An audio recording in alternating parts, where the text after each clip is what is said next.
अस्सलाम वालेकुम व्यूअर, आप देख रहे हैं लीगल एडवाइस वन। मैं हूं मेहर कासिम अली। तो आज हम एक अहम टॉपिक पे बात करेंगे, वो है बच्चों की कस्टडी के हवाले से कि बच्चों की तवील जो है हर वालदैन और सरपरस्त के लिए जानना बड़ी ज़रूरी होती है।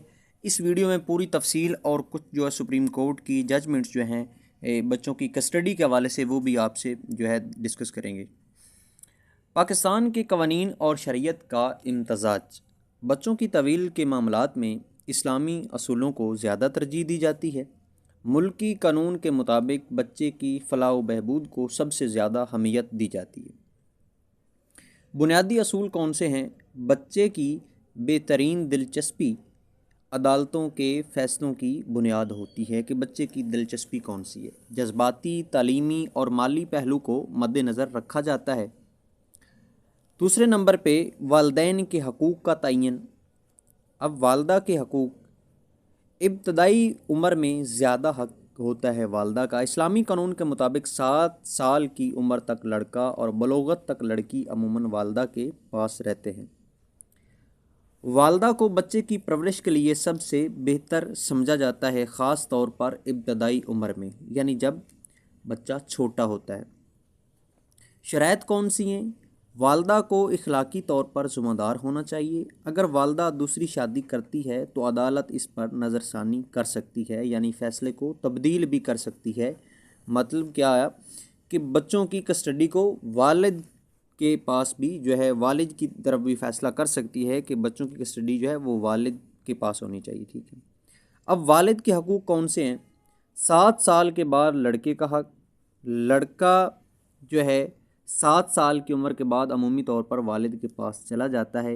माली ज़िम्मेदारी, वालिद बच्चे की माली अखराजात की ज़िम्मेदारी लेता है, चाहे बच्चा वालिद के पास हो। दीगर सरपरस्तों के हकूक़ कौन से हैं और कौन कौन से ऐसे रिश्तेदार हैं, कौन कौन से ऐसे सरपरस्त हैं, रिश्तेदार हैं? दादा है, उसमें दादी है और दीगर रिश्तेदार। अगर वालदैन में से कोई भी ज़िम्मेदार ना हो तो सरपरस्ती करीबी रिश्तेदारों को दी जा सकती है। ठीक है। अब अदालत का किरदार जो है ना वो बहुत वाज़ेह है कि अदालत बच्चे की फलाह व बहबूद को मद्देनज़र रखते हुए फ़ैसला करती है। अदालत में बच्चों की तहवील के मुकदमात जो हैं, यानी केस दायर करने का तरीका, फैमिली कोर्ट में दरख्वास्त दायर की जाती है। वालदैन में से जो तहवील लेना चाहता है वो फैमिली कोर्ट में केस दायर करता है बच्चों की कस्टडी के हवाले से। अब उसमें कागजात कौन से ज़रूरी हैं, दस्तावेज़ात कौन से ज़रूरी हैं? उसमें निकाहनामा, बच्चे की पैदाइश का सर्टिफिकेट और दीगर कानूनी दस्तावेज़ात जो आपको एक वकील बेहतर गाइड कर सकता है, आप उससे रहनुमाई ले सकते हैं। ये बड़े ज़रूरी होते हैं। अब अदालत के फ़ैसलों में शामिल पहलू कौन कौन से हैं?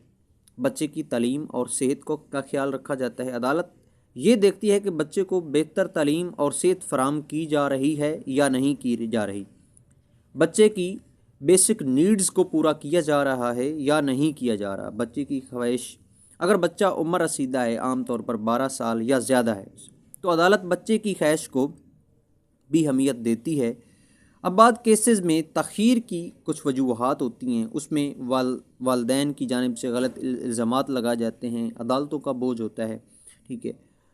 अब अहम जो कानूनी दफ़ात हैं, गार्डियन एंड वार्ड्स एक्ट 1890 सरपरस्ती और तहवील के कवानीन की का बुनियादी एक्ट है। Family court act, family courts में मुकदमात का तरीक़ाकार तयन वो बयान किया गया है। अब शरीयत के तहत मुतअद्दिद मुकदमात में रहनुमाई, ठीक है, वो यानी कि शरई कोर्ट जो है उनसे ली जाती है। अब एक केस में मिसाल के तौर पर आपसे अर्ज़ करता हूँ, एक केस में वालदा को हक दिया गया क्योंकि वो बच्चे की तालीम पर ज़्यादा तवज्जो दे रही थी। अब दूसरी अगर मिसाल लें तो वालिद को हक दिया गया क्योंकि वालदा की दूसरी शादी बच्चे की फलाह के ख़िलाफ़ थी, क्योंकि वालदा ने दूसरी शादी कर ली। अब बच्चे की जो फलाह व बहबूद वो वालिद जो है वो बेहतर उसकी परवरिश कर सकते थे और कर रहे थे। अगर वालिद माली इमदाद ना दे तो क्या किया जाए? मतलब ये भी होता है ना कि वालिद जो है वो सपोर्ट नहीं करते, माली इमदाद नहीं देते। अब इसका तरीक़ाकार एक अदालत के ज़रिए बच्चे के खर्चात वसूल किए जा सकते हैं। ठीक है। अब दूसरा है कि क्या बच्चे की मर्ज़ी के ख़िलाफ़ फ़ैसला किया जा सकता है? इसमें है कि बच्चे की फ़लाह को हमेशा अदालत तरजीह देती है, लेकिन मर्ज़ी को नज़रअंदाज नहीं किया जा सकता। बच्चे की मर्ज़ी देखी जाती है कि बच्चा क्या चाहता है, ठीक है। अब इसमें मज़ीद जो है जजमेंट्स भी हैं, इसमें सुप्रीम कोर्ट की जजमेंट्स भी हैं, वो भी आपसे कुछ डिस्कस कर देते हैं। मुसलमान फैमिली लॉ जो है, लॉज ऑर्डिनेंस 1961 और गार्जियन एंड वार्ड्स एक्ट 1890 को बुनियाद बनाया जाता है, ठीक है। झैल में चंद अहम अदालती फ़ैसले जो आपसे डिस्कस करने हैं, उसमें पहला जो फ़ैसला है PLD SC 759 2009 का फ़ैसला है, ठीक है। सुप्रीम कोर्ट ने करार दिया कि बच्चों की फ़लाह व बहबूद वालदैन के हकूक़ से ज़्यादा अहम है। अगर किसी एक वालदैन के पास बच्चे के लिए बेहतरीन सहूलत, तालीम और महफूज माहौल हो तो अदालत कस्टडी उसको देगी। मिसाल के तौर पर अदालत ने माँ को कस्टडी दे दी क्योंकि वो बच्चे के लिए बेहतरीन माहौल फराम कर सकती थी, जबकि बाप की माली हालात और रवैया बच्चे की परवरिश के लिए मौजूद नहीं था, ठीक है। अब एक जजमेंट है PLD लाहौर 123 2012 की। लाहौर हाई कोर्ट ने कहा कि बच्चे की उम्र और जिन्स को मद्देनज़र रखना ज़रूरी है। नाबालिग लड़के की परवरिश का हक़ माँ को दिया जाता है जब तक कि वो नाअहल साबित ना हो। मिसाल के तौर पर इस केस में 6 साला बच्चे की माँ को कस्टडी दी गई क्योंकि अदालत ने यह महसूस किया कि बच्चे की उम्र के मुताबिक माँ की देखभाल ज़्यादा मुनासिब है। अब दूसरी जजमेंट है PLD SC 45 2016। सुप्रीम कोर्ट ने फैसला दिया कि अगर माँ बच्चे को महफूज माहौल फराम नहीं कर सकती तो कस्टडी बाप को दी जा सकती है, बशर्तिया वो बच्चे की ज़रूरियात को पूरा करने के काबिल हो। अब इसकी मिसाल, अदालत ने माँ की कस्टडी ख़त्म करके बच्चे को बाप के हवाले कर दिया क्योंकि माँ की ज़िंदगी और रहन सहन के हालात बच्चे के लिए नुकसानदा थे, ठीक है।